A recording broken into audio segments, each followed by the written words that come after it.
Good morning, Easttown, Easttown Online. We want to just say thank you for taking the time to stop by here and check us out. If you've never checked in with us, do that right now. Simply text Easttown to 94000. If this is your first time doing that, we are going to send you a gift just because you're you, okay? It's gonna be awesome.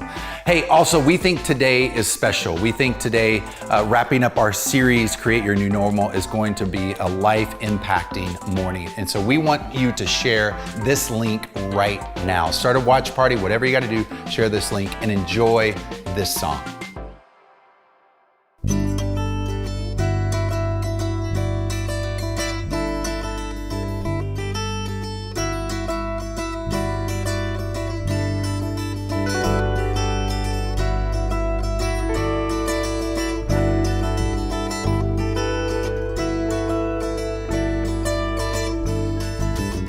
So scared of getting older, I'm only good at being young.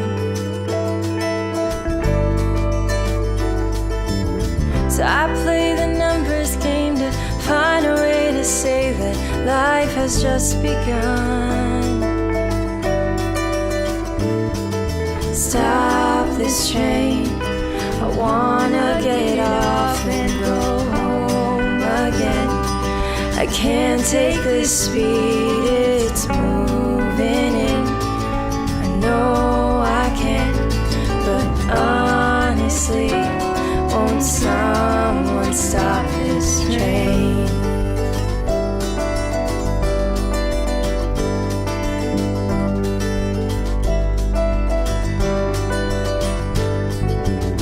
Don't know how else to say it, don't wanna see my parents go.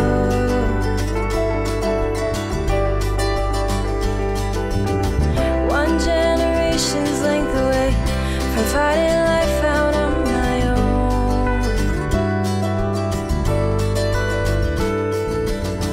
Had a talk with my old man, said help me understand.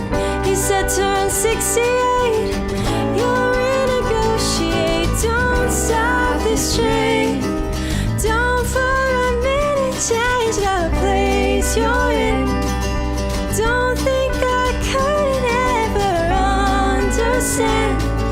I tried my hand, son, honestly, we'll never stop this train.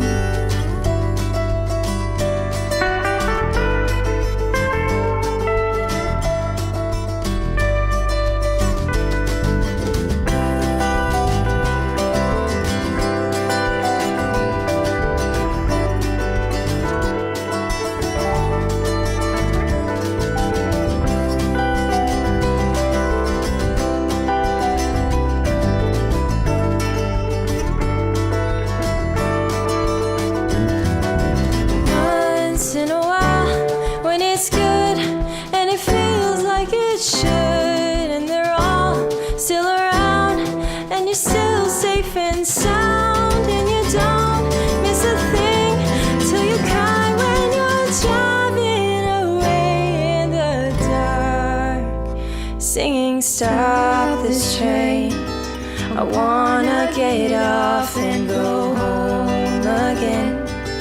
I can't take the speed, it's moving in. I know I can, but honestly, won't someone stop this train?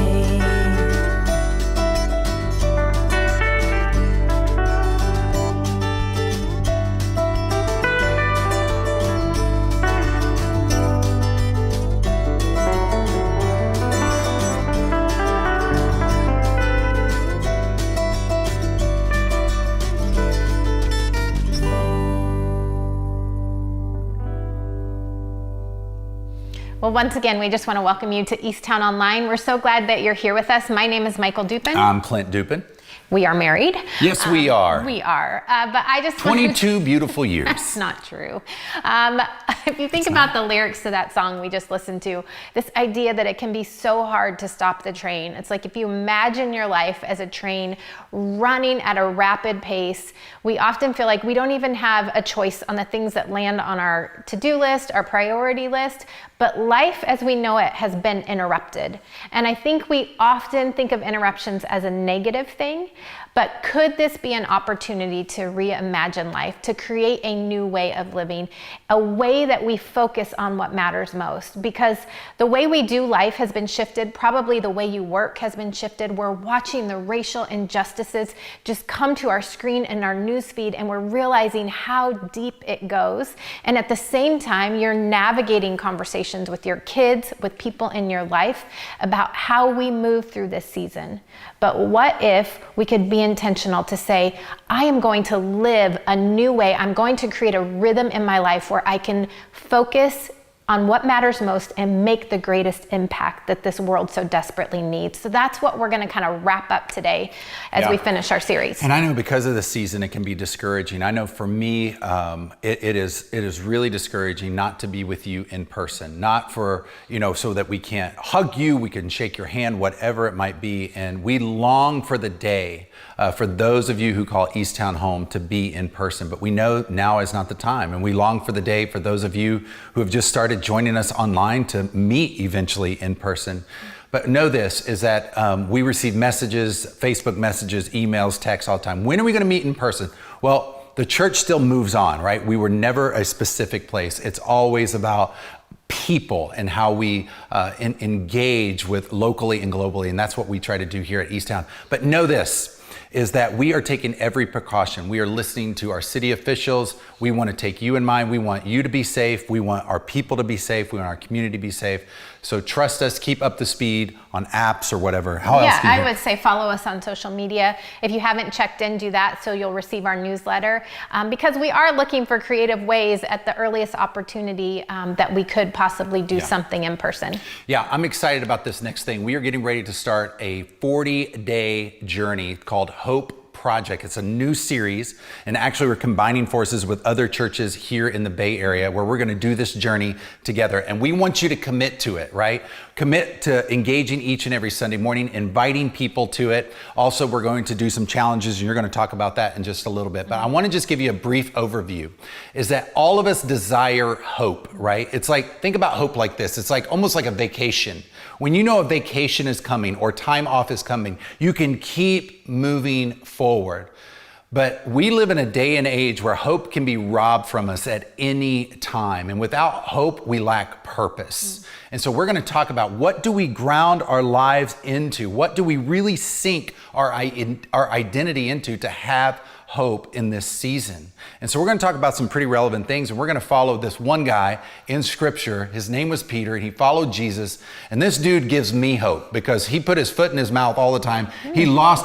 That's fitting. That's good. He lost hope. He gained hope. He lost hope. But we're going to follow his journey, and hopefully it will encourage you, because we know this: if you have hope, you can bring hope to others. It's not just about us, it's about bringing hope to others. Yeah, and here is really the best part of it. In addition to what we're doing on Sunday morning, what we're posting that you can watch anytime during the week, we have a few other components that we want you to be a part of. One is a 40-day journal that's going to take you through some reading and some challenges that you can do. You'll be able to follow along with that. And then we're going to have daily inspirations for you to read that I think really will encourage you, because we know we can maybe wake up one morning and then we turn on the TV or we open our phone and like hope can go pretty quickly. So these things will daily encourage you. And so I would just say this: make sure, if you haven't downloaded the Easttown app, do that, because we'll post there, we'll post on Facebook, and this will be something that we would say too.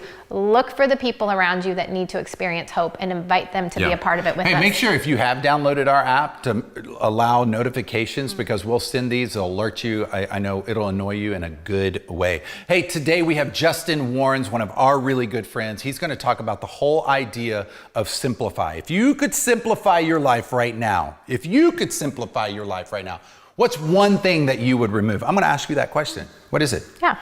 Can it be a person? Absolutely. I know who you're talking about.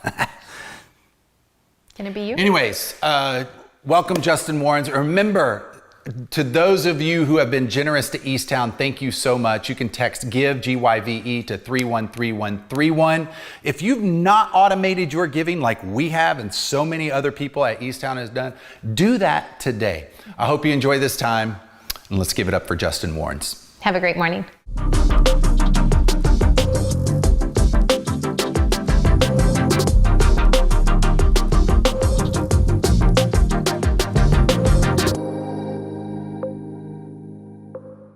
Clint, Michael, first of all, I want to say thank you for having me. It is a privilege to be here. And honestly, you know this, but I just want to tell you this one more time, that Jenny, my wife, and I are just so thankful for the investment of wisdom and energy and life and a vision for family that you have offered our family over the years. It is a privilege to be with your community today and to share this part of this message in this series of the new normal. And I couldn't be more thankful to be on this journey with you. And so, hey, for those of you who don't know me, my name is Justin, and I have 4 kids. Jenny and I, we love our 4 children, but we are exhausted by them, right? Like, I think you get this if you have children. And for me, as we look at the Sabbath and silence and solitude, I was thinking about these as we've been talking about these over the past few weeks at Easttown, and I laugh because every time I go for a moment of silence or solitude, there is a request for a snack, there is a game to play, there is something that somebody needs in our family at that exact moment. But if you know this, if you've been walking along this journey, it is a journey that we are all on, a journey of discovery, a journey of living, learning and living out some of these practices that we're talking about. So today, I'm going to talk about 2 practices, simplicity and slowing. Now, it's really interesting about this topic of simplicity and slowing when we're talking about this, the pace of hurry in our life, is that they're so unique because of the time we're living in. Now, before I go on to kind of share with you some of the things that John Mark Comer shares and some other things that we see through Jesus' life, I just want to share a few caveats. When I talk about simplicity or slowing, or even silence, solitude, and Sabbath, it does not mean leaving the world behind entirely, to ignore everything that is going on around us, or opting out of the cultural conversation we are in. But I think it's actually far different. It is actually about responding to the invitation of Jesus to walk at a different pace. Because what happens when we walk at a different pace in our life, we experience, or we have the opportunity to experience, more of God's presence. And I believe ultimately when we experience more of God's presence, I'm going to talk more about this today, it allows us to share a different voice in the middle of the community, to proclaim different truths, different hope, different path in what God is inviting us into. And so there's this idea in our culture as we look at this concept of simplicity and slowing, that if you have more, if you gain more, the more happier you will be. The more hurried and filled your calendar is, the more moments you will have of memories to share on Instagram. And more specifically for me, the more information, the more movies, the more shows that I watch and I consume, and the less sleep that I get, the greater the badge of honor. And it's this consuming nature of life that we end up realizing doesn't actually offer us the identity and value and status or satisfaction that we are truly looking for. It's always that question that many philosophers have posed a variation of how much is enough? And the answer is always just a little more. So I'm going to talk about pace today, because I believe hurry is just the result of a frantic pace where we live unintentionally at times with this undisciplined pursuit of more. And so when we hear Clint and Michael share about this overarching idea about ruthlessly eliminating hurry by being with Jesus and becoming like Jesus, these practices intentionally address where we can so often unintentionally arrive at a place and pace of hurry. Now, these practices, these are the intentional pace that ultimately lead towards experiencing God's presence. Specifically, the idea of simplicity and slowing is this intentional practice to experience more of God's presence so that we can leverage the voice that God has given us for our families, for our personal lives, for our workplaces, for our neighborhoods, and especially in this day, for our culture. When we do that, when we intentionally address the pace in which we live out our life and address the practices that are going on in our life, we experience a shift. For me, I experience a shift of significance, and I experience a shift of purpose. So if we want to address the pace of our life, we have to address the space that is available. And there's this poem that I read by Judy Brown that's absolutely beautiful as she talks about fire. Listen to this. What makes a fire burn is the space between the logs, a breathing space. Too much of a good thing. Too many logs packed too tight can douse the flames almost as surely as a pail of water would. So building fires requires attention to the spaces in between, as much as to the wood. When we are able to build open spaces in the same way we have learned to pile on the logs, then we can come to see how it is fuel and the absence of fuel together that makes a fire possible. We only need to lay a log lightly from time to time, and a fire grows simply because the space is there, with openings in which the flame that knows just how it wants to burn can find its way. I remember this one time that a couple friends of mine, we were at a buddy's house, and my buddy Adam was impatient, and so he just put a bunch of logs in a pile, doused it with gasoline, and lit a match and threw it on it, and boom, and exploded. Right? It was unbelievable. But as quickly as that fire started, it ended up dousing and not having the energy to keep on going. And so our friend, who we call Boy Scout, he came over and he starts disassembling the pile, and he reassembles it correctly with spaces and the proper attention to the fire, and lights it back up without the gasoline that my buddy Adam used. And that fire we were able to sit on one log at a time for the rest of the night. What if the space in our life shifts the pace of our life? My friend Carl and I talk about this poem, and we remind each other as we talk about it, like, am I just throwing on another log today? And is that why my frustration just keeps increasing, because the complexity of my life is increasing, because the franticness of my life is increasing? I mean, even if you think about what culture says, like Netflix, for example, their CEO said the greatest competitor to Netflix is not Amazon, it's not the TV, it's not movies. He says it is the sleep of people. We are competing with sleep. He's trying to fill the spaces in our life, and he says that's where the competition is. Does your pace right now offer space?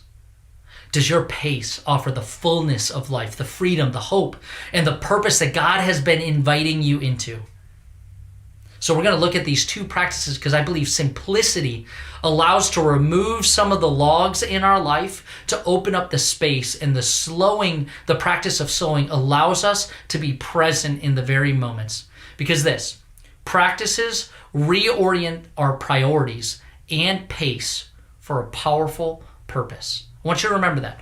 Practices, not just the one we're talking about today, but the ones we've talked about before. They reorient our priorities and pace for a powerful purpose. So let's look at a few statements by Jesus that he makes. He said, it is more blessed to give than receive. We see this in Acts 20, verse 35. The writer is talking about Paul, and he's speaking about reminding people that in the middle of their work, in the middle of all their toil, it's not the absence of anything. It's in the middle of kind of the pace of their life, that the perspective, the positioning of their mind is that it is blessed to give more than receive. Positioning our life with a servant-hearted mindset. How do we position our life if we don't have space for it? Jesus said this, life does not consist in the abundance of possessions in Luke 12, verse 15. Now it's interesting. Jesus, right before he says this line, says, watch out. Be on your guard against all kinds of greed. And by the way, life does not consist in the abundance of possessions. Jesus saying positioning our possessions in a way that they don't consume us, that we're not constantly this idea of more and how can I attain more and building something up for ourselves. He even said this in Matthew chapter 6, verse 24. You cannot serve God and money. And what's interesting about the word money, it's this word mammon, which is described as the spirit of greediness, the spirit of gaining more for ourselves. The section right before this verse, Jesus saying, do not store up for yourselves treasures in this world. Do not gain all this stuff for just this world, but care about the things that matter more. I think about that. And I think about as I'm looking into these practices and going, what could Jesus be refocusing our life towards? What could he be reprioritizing that what matters? Where are the areas that we are called to be more present today, to bring more hope and more joy and more love and more grace?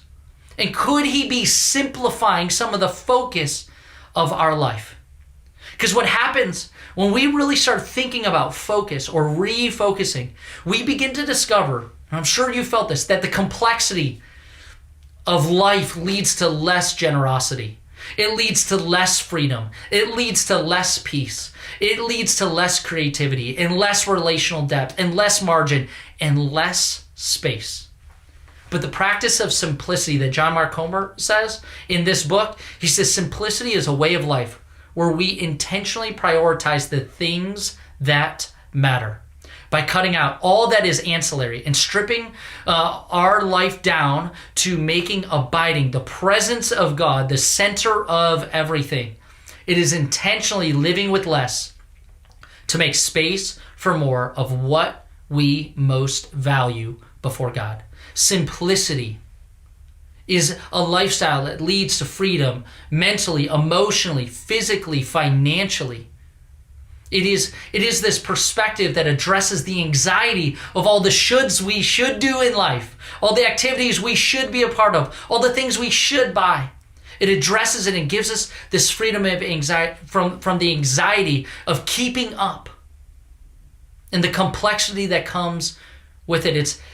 One of my favorite writers, his name is Richard Foster, and he wrote this book, Celebration of Discipline. He talked about simplicity. He said this: freedom from anxiety is characterized by three inner attitudes. The first one is what we have, we receive as a gift. It's an attitude of gratefulness. And then second, and if what we have is to be cared for by God, it is understanding who is responsible for what. And the third one is if what we have is available to others. It is this idea of generosity and open-handedness. And Richard Foster says this: then we will possess freedom from anxiety. This is the inward reality of simplicity. The benefit of living into this life of simplicity is this reality of possessing freedom from anxiety or the cares of this world. That's why I think so many different people have come up with these ideas of simplifying our lives. The KonMari method or minimalism. Joshua Becker says this about minimalism. He said, it is the intentional promotion of things we most value and the removal of everything that distracts us from them. There's this understanding in our culture that simplifying some of the decisions, simplifying our views of finances, simplifying our calendars can have this overwhelming impact. And what I believe that Jesus has always been inviting us into, this is not a new concept, he is always inviting us into, is understanding what matters most and reorienting our life in that regard. See, Jesus lived in this healthy tension of sitting down with a catered meal with friends and sharing stories, and then in another moment reminding people that money can cause this greediness in their heart that can overwhelm them. See, to follow Jesus in our culture is to live in the same tension between gratefulness, the enjoyment of the beautiful things of this life, and the perspective of simplicity. I think there are a few areas as John Mark Comer laid out a number of things in his book, and I really do encourage you to look through that. But there are a few areas to consider or themes that we could look at when it comes to simplicity that we see Jesus addressing. What would it look like for you to simplify your possessions? Like for me, I started noticing not long ago, probably like 2 years ago, I kept buying shelving units to put in my garage to store more stuff. It's that whole concept of we buy things that we cannot afford to impress people that we don't like, or something like that. It is that idea. It's like we keep buying and acquiring things to put into places that nobody cares about.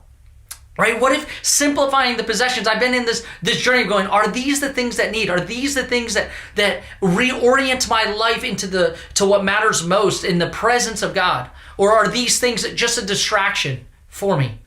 The other buckets are your time or your budget. Jenny and I have been talking about in the midst of COVID, we've really simplified a lot of our spending. And we realize we do not spend much on essential items, but we spent a lot of money on non-essential activity in our culture as we experienced lockdown here in Michigan. Sometimes taking inventory of these three areas will reveal so much about the complexity that we just unintentionally fall into. And so for me, in my quest for more of life and more learning and understanding and growing, the complexity can often overwhelm me. And so I have to fight through that complexity, go, God, what are you speaking in this practice of simplicity for me to shift? Now, for me in this moment, of this cultural moment, this was so important for me. I was telling Clint and Michael just this approach that I heard somebody talk about when it came to design in their home that I've now kind of applied to the rest of my life. This person was talking about when it comes to simplicity, to simplify the number of voices that you follow. And this individual, she was talking about design, and she said most people, when it comes to their Pinterest boards or their designs, they have all these different designers, all the HGTV designers in every Pinterest style that is possible and is populating their board, and they're trying to figure out how they want to redesign their house. And she goes, if you love Joanna Gaines, if that's like your style, your thing, then only pin her stuff, only look for her stuff, only subscribe to her TV or show or whatever. She said, just limit your focus, simplify your focus. Because when you start adding all the different voices, you end up with a really bad design. And I think about that. When I look at the design of my Pinterest board and all the things I want to do to my house, if I applied all of them and tried to pursue them evenly, I would have a modern, postmodern, contemporary farmhouse, fixer-upper small house, feng shui, French colonial, KonMari method, minimalist shipping container to live in. Right? Like that would be it. But living that way, trying to engage in every topic that way is overwhelming. And so for me, when it comes to this cultural moment that we are living in, when it comes to the racial divide and the racial tension and the conversations that are happening, I lean into a few incredible voices that have helped me step further into the conversation in my family and with my kids and in the community that I'm a part of. So on the more serious notes, I've started to lean into people like Latasha Morrison, who wrote Be the Bridge. And she has this incredible framework that talks about listen, learn, lament, and leverage. That in this journey, I wonder if simplifying the voices, and I'm going to talk about the slowing of our life, allows us to actually listen, to learn from others, to learn from experts in the world, to learn from people who have walked steps before us, to lament about the things that we were unaware of, and to learn how to leverage our voice in the ways that we are called to, that God is inviting us to.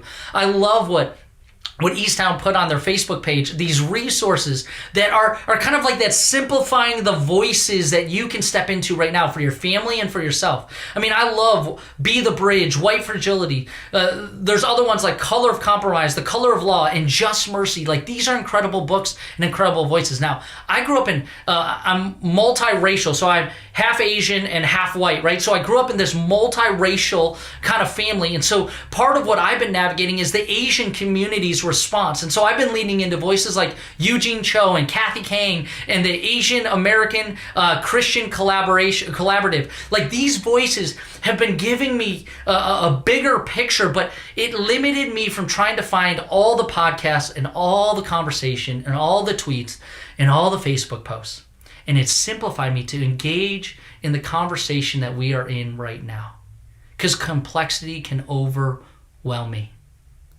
So I let the people who have walked places that I haven't walked lead me, challenge me, inspire me. And in the practice of simplifying my life, I don't do it for simplicity's sake, but I do it for the freedom that it offers me in the journey that I get to walk with God and learn about His presence and learn about His purpose and learn about the voice that He is calling me into living out. And one of why I love that about the simplicity practice, it leads into this one, slowing. See, I believe the journey towards all of these disciplines is through the practice of slowing our pace. John Mark Comer said this: slowing is to slow down your body, you slow down your soul. The intentional practice of slowing is revealed in the way that Jesus was never in a hurry.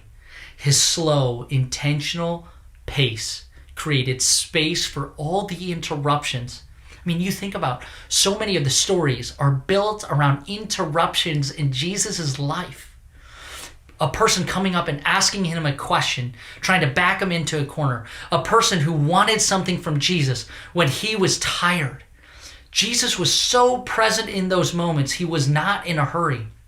And he allowed those interruptions to be so many of the stories that fill Matthew, Mark, Luke, and John, these stories that capture Jesus' life. See, what I believe about pace is pace in itself is not the problem. But our pace helps reveal there is a problem. Our pace helps reveal there is a problem. A hurried pace and a hurried life reveals that there is something underlying in our life that we need to address. We need to address what we're prioritizing. We need to address what we value. We need to address what is determining that unintentional pace that we cannot sustain. And what if God's invitation to intentionally slow our pace, the way that Jesus modeled it for us, was so that just like Jesus did this with his disciples, he reprioritized their perspective, that Jesus would be reprioritizing our perspective to amplify his voice.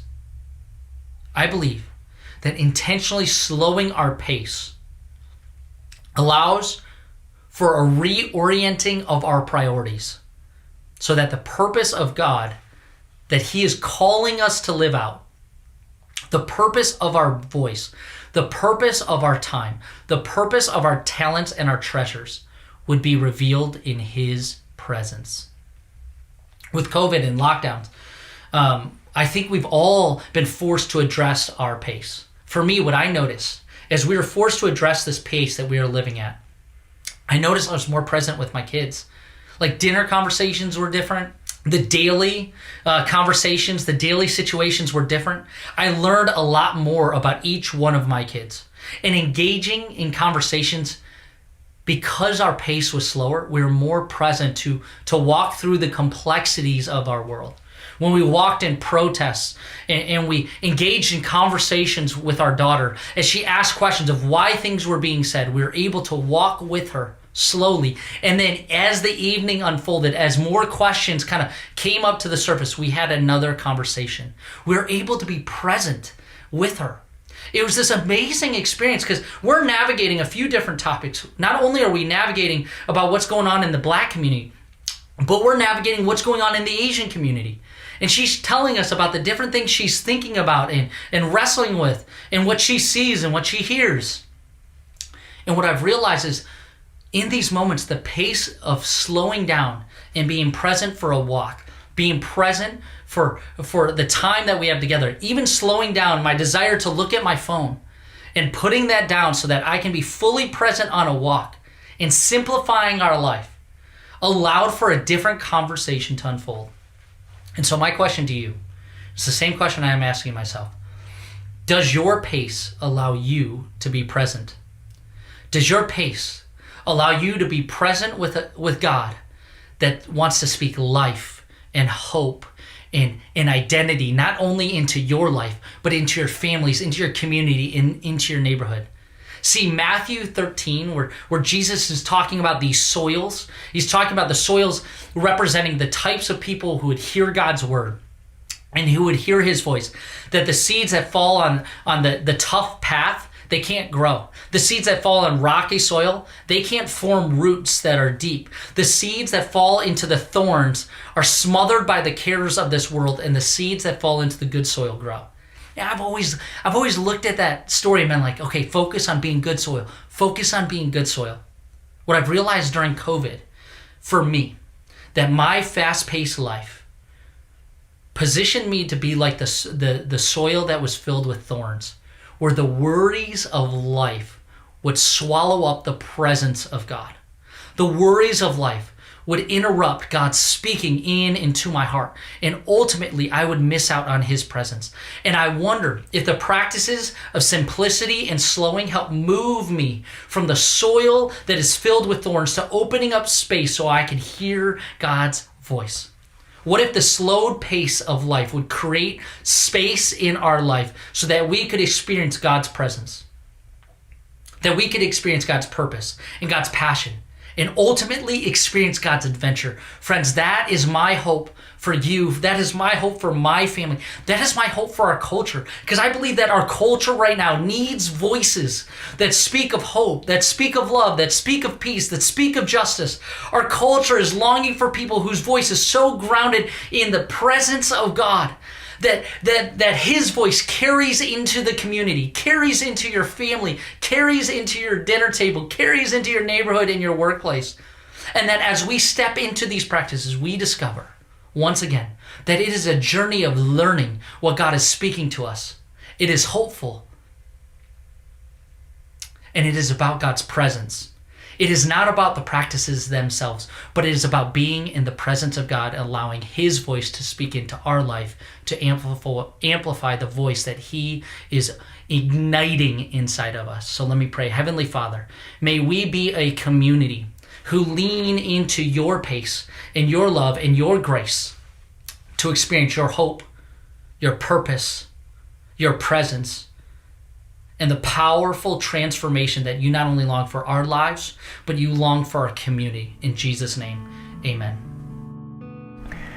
Justin, thank you so much for that challenge. I know that for me, it is so easy to be focusing on the practice, like this list of things that people are saying to do this, and this, because that's what the Bible says. But to remember that our goal is to be in the presence of God. And to be more and more craving that presence when we really experience it and we just can't get enough of it. We're going to go into a time of singing. This is going to be a time of worship for some, a time of reflection, whatever time we need it to be. The song that we're going to be singing is called Ain't No Grave, and Corey's going to be leading us through this in the band. And this song is about feeling shackled. There are so many times in my life and in a lot of people's lives that I've talked to that feel like, especially during this time in our world where they're maybe learning new things about things that they've believed all their lives, or about lots of things. They're learning new stuff and they're kind of going, I'm kind of going, how am I supposed to put this into my life? I would have to kick something else off of my priority list, but I don't feel like I have the courage to do that. But this song is saying there ain't no grave. There's no grave. There's no hole. There's no pit that's going to hold us down and make us afraid to make a change. That's going to tell us, no, things need to stay this way. Because Jesus conquered that fear. Jesus conquered that lack of freedom for us. We can step into a new normal. We can do it. But we have to do it through him and because of him. So we're going to sing this together. read these lyrics. They are amazing. They are rich with imagery. They are such a blessing to us if we can lean into them. Let's do that together right now.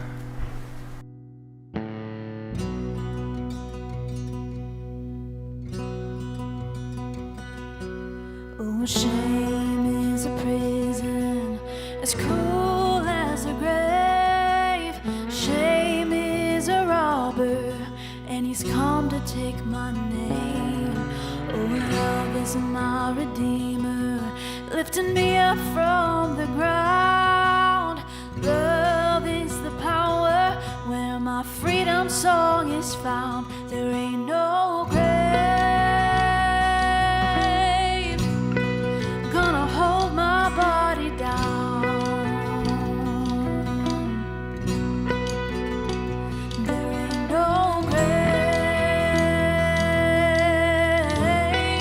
gonna hold my body down.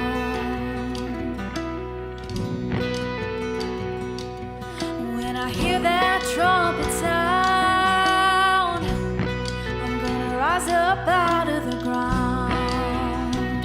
There ain't no grave gonna hold my body down.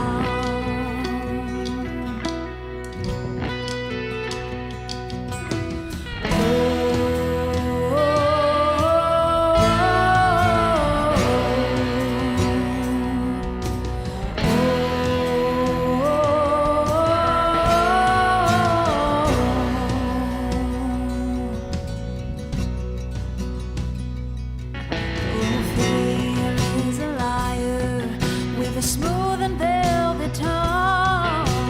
Fear is a tyrant, always telling me to run. Oh, love is a resurrection, and love is a trumpet sound. Love is my weapon, I'm gonna take my giants down. There ain't no grave gonna hold my body down.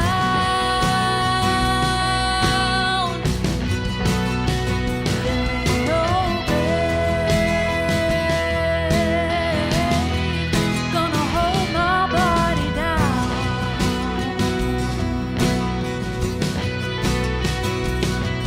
When I hear that trumpet sound, I'm gonna rise up out of the ground. There ain't no grave gonna hold my body down.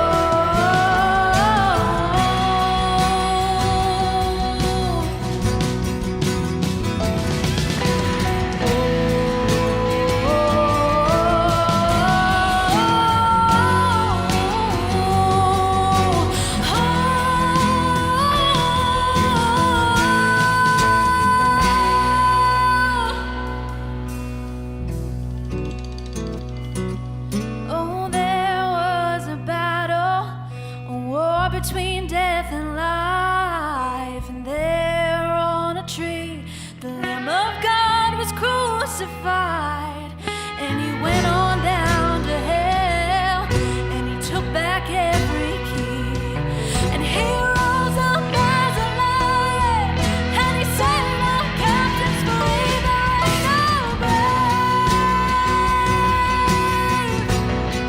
gonna hold his body down.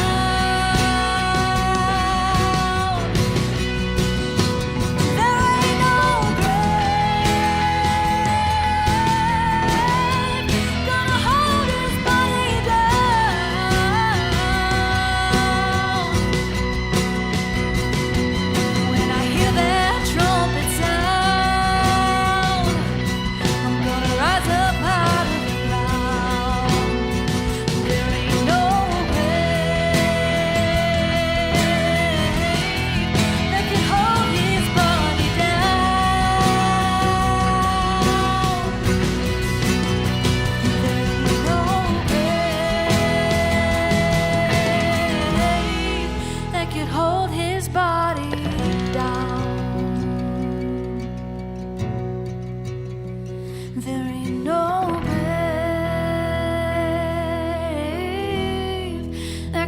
hold my body down.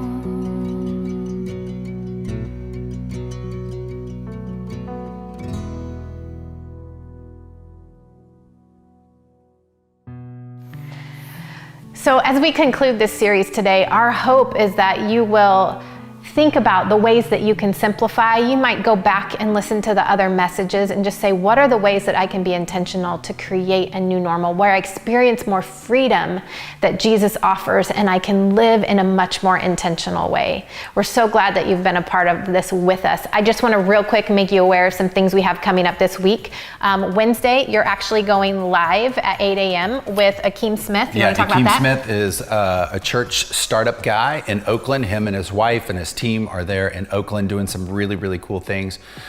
They are investing right now in the city of Oakland. We know that people have lost businesses, people have lost storefronts, all different things. And so we're going to talk about what are they doing to make an impact, because we here at Easttown have partnered with them to help bring some of that back. Yeah, so that's Wednesday, 8 a.m. live on Instagram. And then Thursday night is our student night. And so I think you're going to just see an email here that you can check in with if you want more information about that. But middle school, high school students, we would love for you to be a part of that. So make sure you join us next week as we kick off the Hope Project at 9 and 10:15 a.m. And Easttown kids, it is time for you. Let's celebrate. We don't allow Clint to have the dance parties. That's just for Easttown kids. Let's stop. All right, have a great week. We're so glad you were here with us. Oh dear.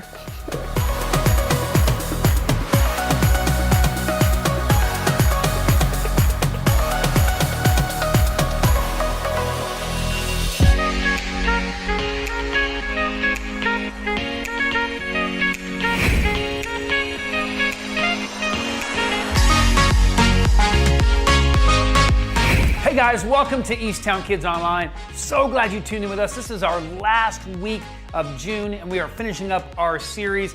My name is Evan. We're live from Evan's garage. My name is Henry. How you doing, Easttown kids? So pumped you guys are with us. Now, Henry, we have had a monthly theme of focus, and so hopefully you guys at home have got your glasses on, even your sunglasses. It's all good. And we've been talking about a new way of looking at things, even a clearer way of looking at things. But Henry, tell our friends at home, what has been our value this month that we've been learning?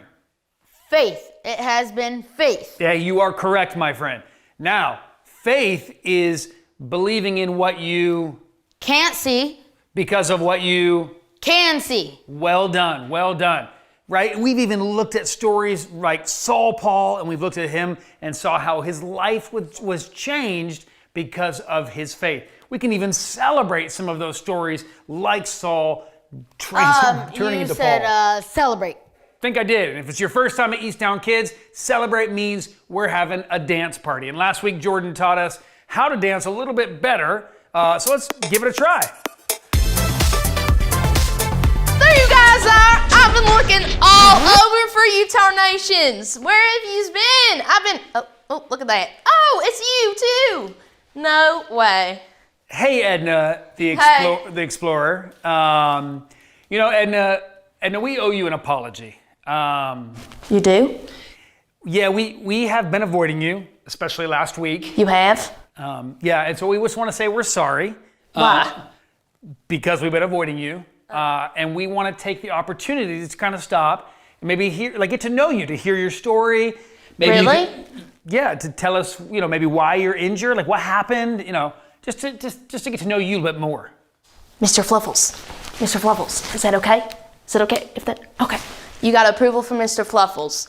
So to take you back, I was there in Malaysia. It was somewhere, I don't know how to read maps. I was in Malaysia and I was scouring through the jungle, and I was scouring through the jungles and I was in Russian waters. Russian waters or Rushing. Rushing. Swim Okay. Russian. Okay. They were going fast. Okay. And then I see the trees, and I saw my brother Tarzan, Bert, and we were going from vine to vine. And then I came across a pod of tigers, and they attacked me. And that's how I got my limp, and that's how I got my bandage right there. The pod Yes. of tigers Yes. attacked you. Yes.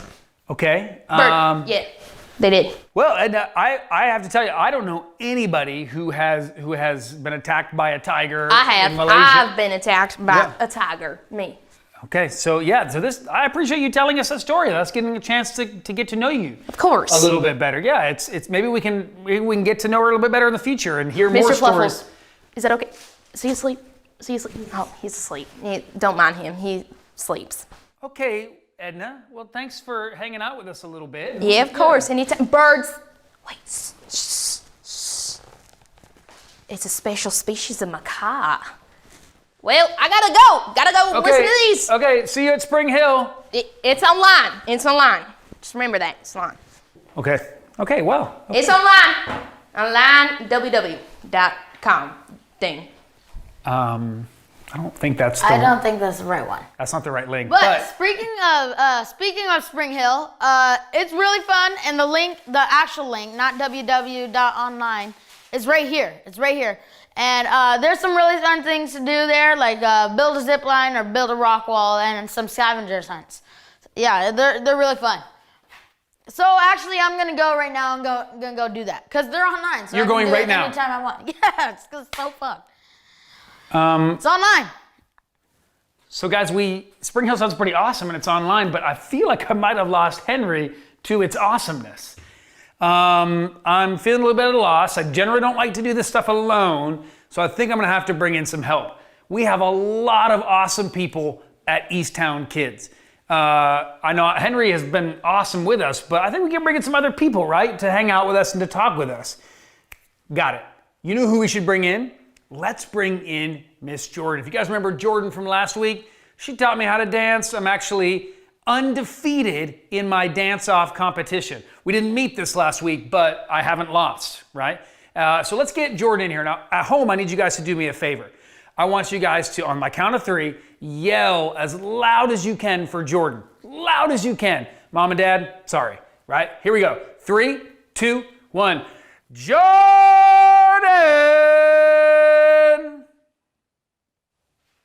Now, I don't hear her coming just yet, so I need you guys to be louder. You might have to stand up at home. You might have to jump up and down. You might have to yell even louder. Mom and Dad, sorry. 3, 2, 1. Jordan! Hey, it worked! Nice job. Let's have a Jordan dance party. Yeah. No. That's not it. It's honestly making me kind of uncomfortable. That's literally what you taught me. No, that wasn't it. Are you guys uncomfortable? Yes, they are. Okay. Yeah. Okay, well, I guess I'll have to work on my moves, Yeah. because dance off is coming. Yeah. Okay, awesome. Well, Jordan, I'm glad you're with us. You usually are with our middle school, high school students, but you're so awesome, you can be really with any age of people. Guys, if you don't know Jordan, Jordan's awesome, right? Now, this week, we're going to continue on and kind of finish up our series that we've been talking about, right? When Jordan already knows, we've been talking about faith. And when we put our faith in Jesus, our life can be changed. And I'm going to tell you our bottom line, kind of our main idea at the beginning. And that's this: knowing Jesus changes the way that you see other people. I'm going to say that one more time. Knowing Jesus changes the way that you see other people. And sometimes that can be really hard. Even in the Bible times, people had a hard time accepting each other because they were so different. There were 2 groups of people actually in biblical times who everything about them were different. They ate different things, they lived different ways, they lived different places, and they really didn't like each other because of that. But Jesus came in and he even had to teach his disciples, hey, even though you're different, we still can love each other and accept each other and love each other's differences. That's so good, guys. In all of human history, there has always been groups of people who have separated themselves based on their difference. Even in times even the Bible times, even the Bible stories that we're talking about. But Jesus came to take all of that away, to help us not only look past our differences, but even celebrate our differences. Maybe there have been some times, guys, with you at home, when you've been at home or in school, where you've kind of felt on the outside, where somebody has treated you differently. And that's hard. That's hard to deal with. But I want you to know this, that knowing Jesus changes the way that you see other people. Yes, so Jesus, he loves us so much that he has created every single one of us so differently in his image and expects us to love each other for that. Totally, that's so awesome. Guys, I want to challenge you this month and into the next months, into the next years, throughout your life, right? Enter a relationship with Jesus, and when you do, you will see people differently. You'll be able to see their differences and not say, oh, okay, I can deal with that. No, you'll celebrate each other's differences and you'll treat each other with equality, right? Even if we, as small as like different types of food, or as big as the color of our skin is different, or the things that we believe are different, I'm just telling you, we can love people no matter what. And knowing Jesus helps us do that. Exactly. Now, Jordan, we have a pretty awesome saying around here, and I know this is kind of like your second-ish week with us, but I know you know it. Yes. All right, so we tell our kids, you guys are world changers, so... Go change the world. It starts with you guys. It does, guys. There's never a better time than to start right now in your lives, in your schools, in your communities, right? Yep. You guys are world changers, so... Go change the world! Woo!